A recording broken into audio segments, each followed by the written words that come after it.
ഇന്ന് 24 December Christmas ദിനമാണ്. ഞാൻ ബൈബിളിൻ്റെ ഒരു വിമർശകൻ കൂടിയാണ്, ക്രിസ്തുവിൻ്റെ ഒരു ആരാധകനുമാണ്. ശങ്കരാചാര്യരെയും അതുപോലെ ശ്രീനാരായണ ഗുരുവിനെയും ചട്ടമ്പിസ്വാമികളെയും ഒക്കെ എത്രമാത്രം ആദരിക്കുന്നുവോ അത്രമാത്രം ആദരിക്കുന്നു യേശുദേവനെയും ഞാൻ. ആ യേശുദേവനെക്കുറിച്ചുള്ള ഒരു കവിതയാണ്. വീണ്ടും ഭീതിയിൽ വേദനയായി. ജനിച്ചു ഞാൻ യെരൂശലേമിൽ, നയിച്ചിടാൻ മാനവനെ തിരിച്ചറിഞ്ഞാതിനാദം അറിഞ്ഞു ഞാൻ ആത്മതത്വം. ജനിച്ചു ഞാൻ യെരൂശലേമിൽ, നയിച്ചിടാൻ മാനവനെ തിരിച്ചറിഞ്ഞാതിനാദം അറിഞ്ഞു ഞാൻ ആത്മതത്വം. അവിദ്യയും അന്തരങ്ങേ അകന്തയായി വാണിടുന്നു, ഭരിച്ചിടുന്നേവരെയും അടക്കിടാനൊഴിയേയും. പവിത്രമാം പാത തീർക്കാൻ നുകങ്ങളൻ ചുവലിലേറ്റി, പവിത്രമാം പാത തീർക്കാൻ നുകങ്ങളൻ ചുമലിലേറ്റി. തെളിച്ചു ഞാനേവരെയും പരംപിതാവിങ്കലേക്ക്, അടിച്ചു ഞാൻ പുറത്തെറിഞ്ഞ പരുഷപുരോഹിതരെ പടിക്കുള്ളിലാക്കി വീണ്ടും പരിചരിക്കുന്നു ലോകം. അടിച്ചു ഞാൻ പുറത്തെറിഞ്ഞു പരുഷപുരോഹിതരെ പടിക്കുള്ളിലാക്കി വീണ്ടും പരിചരിക്കുന്നു ലോകം.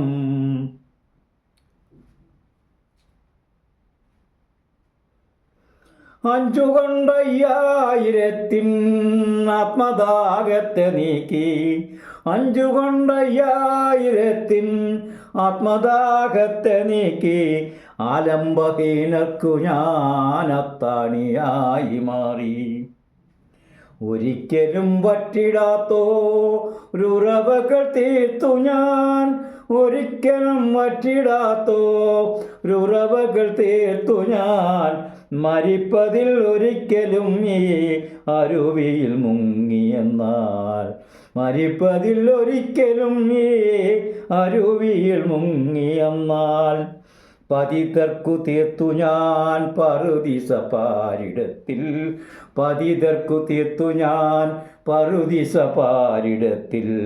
പ്രേമം നിറച്ചിതെങ്ങും മനസ്സിൻ്റെ പത്തനത്തിൽ, പതിതർക്കു തീർത്തു ഞാൻ പറുദീസ പാരിടത്തിൽ.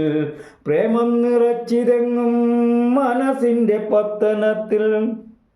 മതങ്ങളെ മറച്ചു ഞാൻ മനവനേകി സ്നേഹം, മതങ്ങളെ മറച്ചു ഞാൻ മനവനേകി സ്നേഹം. ആദിമധ്യാന്തഹീനം ശാശ്വതമായ സ്നേഹം, ആദിമധ്യാന്തഹീനം ശാശ്വതമായ സ്നേഹം. മതങ്ങളെ മറച്ചു ഞാൻ മാനവനേകി സ്നേഹം, ആദിമധ്യാന്തഹീനം ശാശ്വതമായ സ്നേഹം. സ്നേഹമാണീശ്വരൻ ഈ ഊഴിയിൽ ഏകനാഥൻ, സ്നേഹമാണീശ്വരൻ ഈ ഉലകത്തിനേകനാഥൻ. സ്നേഹമാണീശ്വരൻ ഈ ഊഴിയിൽ ഏകനാഥൻ, സ്നേഹമാണീശ്വരൻ ഈ ഉലകത്തിനേകനാഥൻ. രചന ശിവകുമാർ ഐത്തല. യേശു ഒരു വേദാന്തിയാണ് എന്ന് ദ്യോതിപ്പിക്കുന്ന ഇതിനു മുമ്പും ഒരു ശ്ലോകം ഞാൻ തത്വമസി എന്ന യൂട്യൂബിൽ പോസ്റ്റ് ചെയ്തിട്ടുണ്ട്. യേശുവിൻ്റെ ദർശനവും തത്വമസി തന്നെയാണ്.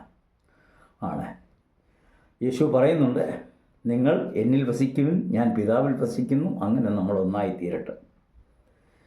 അദ്വൈതമാണ് യേശുവിൻ്റെ ദർശനം. വേറൊന്നും ഒത്തിരി വാക്കുകളുണ്ട്, ഞാനതൊക്കെ നോട്ട് ചെയ്ത് വെച്ചിട്ടുണ്ട്. അതൊക്കെ ഒരു പ്രാവശ്യം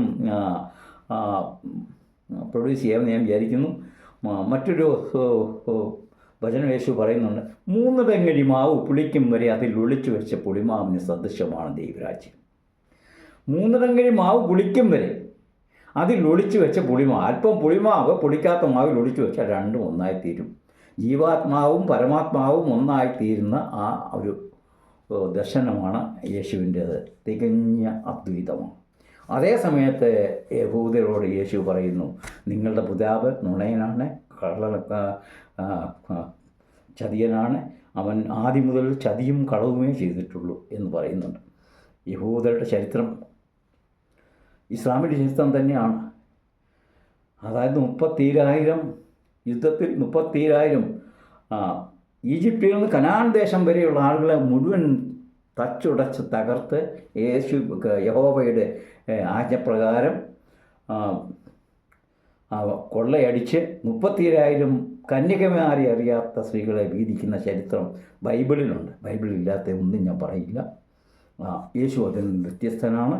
യേശു ഭാരതത്തിൽ പഠിച്ചതിന് ശേഷം ഈ 12 മുതൽ 29 വരെ ഭാരതത്തിൽ പഠിച്ച് നളന്ദയിലും തക്ഷശിലയിലും ഒക്കെ പഠിച്ചിട്ട് അവിടെ പോയി പ്രചരിപ്പിച്ചതാണ്.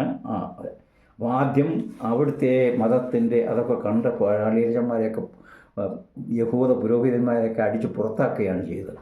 പിന്നെ യേശുവിൻ്റെ പിതൃത്വം ദൈവത്തിൻ്റെ പുത്രനാണെന്ന് പറയുന്നത് യാതൊരു അർത്ഥമില്ല. എല്ലാ മനുഷ്യരും ദൈവത്തിൻ്റെ പുത്രനാണ്, ആരും ദൈവത്തിൻ്റെ അല്ല. കാരണം ഈ അദ്വൈതത്തിൽ എല്ലാം അമൃതസ്യ പുത്ര എന്നാണ് ഭാരതീയർ വിളിക്കുന്നത്. അങ്ങനെയുള്ള അമൃതസ്യ പുത്രൻ തന്നെയാണ്. പിന്നെ പിതാവിനെക്കുറിച്ച് യേശുവിൻ്റെ യഥാർത്ഥ പിതാവിനെക്കുറിച്ച് പറയണമെങ്കിൽ യേശുവിൻ്റെ മാതാവ് മേരി വിവാഹത്തിന് മുമ്പ് ഏതാണ്ട് 3-4 മാസത്തോളം സെക്കറിയ എന്ന പുരോഹിതൻ്റെ ഭാര്യയെ ശുശ്രൂഷിച്ചിട്ട് അവരുടെ ഭാര്യ 3 മാസം ഗർഭിണിയായിരിക്കും അവിടെ താമസിച്ചിരുന്നു. മോസ്റ്റ് പ്രോബബ്ലി യേശുവിൻ്റെ പിതാവ് സെക്കറിയ എന്ന യഹൂദ പുരോഹിതൻ തന്നെയാണ്. യഹൂദ പുരോഹിതൻ്റെ സ്വന്തം മകനായിട്ടുള്ള യോഹന്നാൻ. ആ യോഹന്നാനും യേശുവും വളരെ അടുത്ത ബന്ധമുള്ളവരായിരുന്നു. യോഹന്നാൻ പറയുന്നുണ്ട്, എൻ്റെ പിന്നാലെ വരുന്നവൻ്റെ ചെരുപ്പിൻ്റെ വാറ് കഴുകാൻ യോഗ്യനല്ല എന്ന് യേശുവിനെക്കുറിച്ച് യോഹന്നാൻ പറയുന്നുണ്ട്. യോഹന്നാൻ്റെ സുവിശേഷം ബൈബിളിലുണ്ട്, തോമസിൻ്റെ സുവിശേഷവും ബൈബിളിലുണ്ട്. മറ്റ് 2 സുവിശേഷങ്ങളും യേശുവിൻ്റെ ശിഷ്യന്മാരുടെ അല്ല. നമസ്കാരം. ഇതുകൊണ്ട് തൽക്കാലം നിർത്തുന്നു.